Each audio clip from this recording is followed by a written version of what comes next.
এটা হচ্ছে আমার ২ দিনের আগের ভিডিও। আর ওইদিন ছিল হচ্ছে জুলাইয়ের ১ তারিখ। আর জুলাইয়ের ১ তারিখ মানে হচ্ছে আমাদের এখানে ক্যানাডা ডে। তো ক্যানাডা ডেটা আসলে এখানে খুব সুন্দর করে সেলিব্রেট করা হয়। সকাল থেকে বিভিন্ন ধরনের প্রোগ্রামের আয়োজন থাকে। তো যখন প্রথম আমরা কানাডায় এসেছিলাম তখন কিন্তু প্রথম ১-২ বার সকালবেলা বের হয়েছি। এরপর থেকে আসলে ওইভাবে আর বের হওয়া হয় না। কিন্তু প্রতি বছরে দেখা যায় কানাডাদের সবচেয়ে যে জিনিসটা হচ্ছে সবচেয়ে আকর্ষণীয় সেটা হচ্ছে ফায়ার ওয়ার্কস।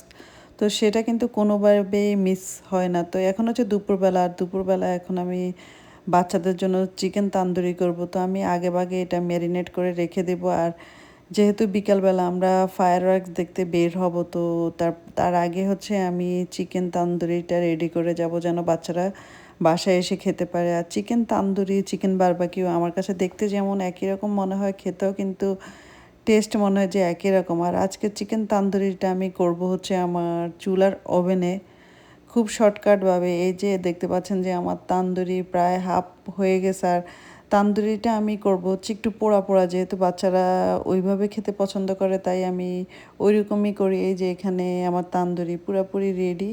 আর তান্দুরির সাথে খাওয়ার জন্য আমি এখানে নর্মাল যে সালাদ আছে টমেটো শসা ওইটা দিয়ে একটা সালাদ রেডি করে নিচ্ছি। শুধুমাত্র অ্যাড করতেছি হচ্ছে রেঞ্জ, কারণ হচ্ছে তান্দুরির সাথে এইভাবে সালাদ করলে আমার বাচ্চারা খেতে খুব পছন্দ করে। এটা সালাদের টেস্টটা একটু অন্যরকম লাগে।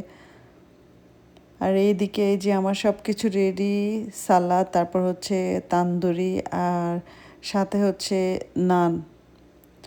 আর এখন হচ্ছে বিকালবেলা। তো বিকালবেলা বলতে হচ্ছে আমাদের এখানে এখন হচ্ছে 9:30 বাজে। আর আমাদের এখানে এখন সন্ধ্যা হতে হতে প্রায় 10টা বাজে।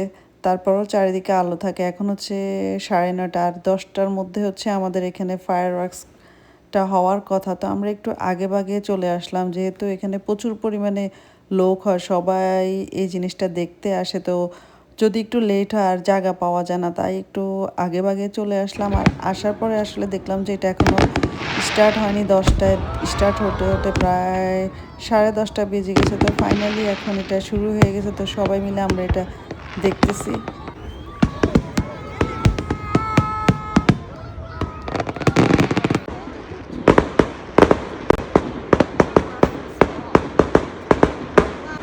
তো এটা শেষ হওয়ার আগে আমি কিছুক্ষণ আগে বাচ্চাদেরকে নিয়ে বের হয়ে গেলাম, কারণ হচ্ছে একটু পরে এখানে অনেক বেশি ট্রাফিক হবে আর সবাই একসাথে বের হবে। তো সেজন্যই আমি একটু আগেভাগে বের হয়ে গেলাম, যেহেতু আমি গাড়ি একটু দূরে রেখেছি যাতে খুব সহজে গাড়ির কাছে চলে যেতে পারি। তো এই তো, সবাই ভালো থাকবেন।